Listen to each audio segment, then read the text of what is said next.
میرے محترم دوستو، اب میں اپنے بیان کو اس کے اوپر ختم کرتا ہوں کہ اس اللہ کے دین کے لیے اگر ہم لوگوں نے محنتیں اور کوششیں کی تو پہلا مرحلہ تو آئے گا وجود دعوت کا. جب ہم دعوت کے کام کو کام بنائیں گے تو دوسرا مرحلہ آئے گا وقفہ تربیت کا، جس کے اندر کبھی حالات طبیعت کے موافق اور کبھی خلاف، ان دونوں کے اندر نبوی طریقے پر جمنا، یہ دوسرا مرحلہ. جب مجاہدے والے مرحلے سے پار ہوں گے تو تیسرا مرحلہ آئے گا اظہار نصرت کا، یعنی اللہ کی غیبی مدد آئے گی. اور جب اللہ کی غیبی مدد آ جائے گی تو چوتھا مرحلہ آئے گا فیصلہ قدرت کا. اور فیصلہ قدرت کے اندر دو باتیں ہیں. جن لوگوں کے اندر انصاف ہے بے دینوں اور بے ایمانوں میں، تو وہ تو سارے ایمان والے بنیں گے، اور جو بے دین اور بے ایمان حق دھرمی والے اور ضدی ہیں تو وہ ایمان پر نہیں آئیں گے، بلکہ وہ رکاوٹ بننے کے لیے چھا جائیں گے، بھلے آدمیوں پر چھا جائیں گے، اور پھر ان پر پڑے گی خدا کی مار. یہ 4 مرحلے یاد رکھو. پہلا مرحلہ وجود دعوت، دوسرا مرحلہ وقفہ تربیت جس کے اندر خوب مجاہدات آتے ہیں.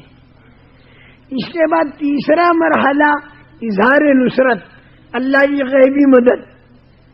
اور جب اللہ کی غیبی مدد آ جائے گی تو پھر چوتھا مرحلہ یہ ہوگا کہ پوری دنیا میں جتنے بے دین اور جتنے بے ایمان اور جتنے خراب لوگ ہیں ان کے 2 حصے ہو جائیں گے. ایک حصہ تو انصاف والوں کا ہوگا، وہ انصاف والے یہ تو سارے کے سارے ایمان والے اور دین والے بن جائیں گے، اور قومیں کی قومیں اور ملک کے ملک ایمان کی طرف آتے چلے جائیں گے انشاءاللہ. اور تمہارے کانوں پر خبریں آئیں گی کہ فلاں قوم ایمان والی بنی اور فلاں ملک ایمان والا بنا. لیکن جو لوگ بے دین اور بے ایمان ہر دھرمی والے اور ضدی ہیں وہ نہیں مانیں گے، بلکہ رکاوٹ ڈالنے کے لیے چھا جائیں گے بھلے آدمیوں پر. جب وہ چھا جائیں گے تو پھر ان پر پڑے گی خدا کی مار اور اللہ انہیں تباہ اور برباد کر دیں گے. 2 مثالیں دے رہا ہوں، پھر بیان کو ختم کرنا ہے. ایک مثال تو پانی کی، دوسری مثال آگ کی. آسمان سے جب پانی برستا ہے تو زمین کے اوپر جو کوڑا کباڑا ہے، جب نالیاں اور نالے چلتے ہیں نا بارش کے پانی سے، تو نیچے والا کوڑا کباڑا پانی کے اوپر پھیل جاتا ہے اور چھا جاتا ہے.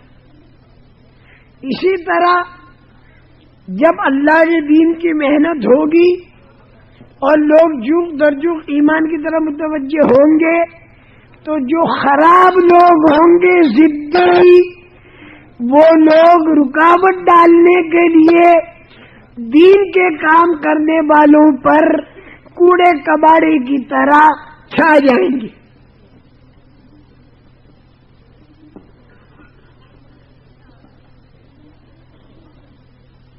اسی طرح دوسری مثال، سونے چاندی کا زیور بنانا ہے یا تانبے پیتل کا برتن بنانا ہے تو اسے آگ میں تپایا جاتا ہے. جب آگ میں تپاؤ گے تو سونے چاندی اور تانبے پیتل کے اوپر میل کچیل چھا جائے گا. اسی طرح جب دین کا کام ہوگا اور دین پھیلنے لگے گا تو غلط لوگ غصے میں آئیں گے اور غصے میں آ کر کوڑے کباڑے کی طرح چھا جائیں گے بھلے آدمیوں پر، اور میل کچیل کی طرح چھا جائیں گے، اور پھر نتیجے میں وہ کوڑا کباڑا پھینک دیا جائے گا، میل کچیل پھینک دیا جائے گا، اور پانی نالوں اور نالیوں کا باقی رہے گا، اور سونا اور چاندی تانبا اور پیتر باقی رہے گا۔ اسی طرح رکاوٹ ڈالنے والے خراب لوگ کوڑے کباڑے کی طرح پھینک دیے جائیں گے، اور جو دین کے کام کرنے والے صحیح لوگ ہیں وہ دنیا کے اندر باقی رہیں گے، اور یہ ہر زمانے میں اللہ نے کیا ہے۔ جب لوگ صحیح بن گئے بنی اسرائیل کے، تو فرعون، حامان، اس کا لشکر کوڑے کباڑے کی طرح ان بھلے آدمیوں پر چھا گیا۔ اسی طرح مکہ مکرمہ میں جب کام شروع ہوا تو مکے کے بے ایمان بدر کے اندر آ کر چھا گئے، خندق میں آ کر چھا گئے، بنو نذیر، بنو قینقاع، بنو قریظہ، اس کے یہودی چھا گئے۔ دور صدیقی اور فاروقی میں جب کام خوب ہونا شروع ہوا تو قیصر اور کسریٰ اور ان کا بھاری مجمع خراب لوگوں کا کوڑے کباڑے اور میل کچیل کی طرح صحابہ کے اوپر چھا گئے، اور آخری زمانے کے اندر جب دین کے کام کرنے والے ہوں گے بے کس اور بے بس بنی اسرائیل کی طرح اور صحابہ کی طرح، لیکن جو طاقت والا دجال ہوگا وہ چھا جائے گا کوڑے کباڑے کی طرح، اور اخیر کے اندر یاجوج ماجوج آ کر چھا جائیں گے۔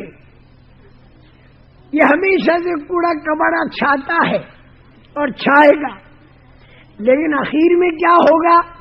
یہ کوڑا کباڑا اور میل کچیل پھینک دیا جائے گا۔ قیصر کسریٰ بھی پھینک دیے گئے، فرعون لشکر بھی پھینک دیا گیا، اور دجال کو پھینک دینے کے لیے عیسیٰ علیہ السلام آسمان سے اتریں گے، اور وہ آ کر باب لد پر آ کر اسے ماریں گے، اور وہ باب لد اب تک فلسطین میں ہے، اور وہاں مسجد وار جماعتیں بنی ہوئی ہیں اور کام ہو رہا ہے۔ جہاں دجال مارا جائے گا، جہاں دجال کے ساتھی بھی ہیں تو حضرت عیسیٰ علیہ السلام کے ساتھی بھی ہیں جن کی نسلیں چلیں گی۔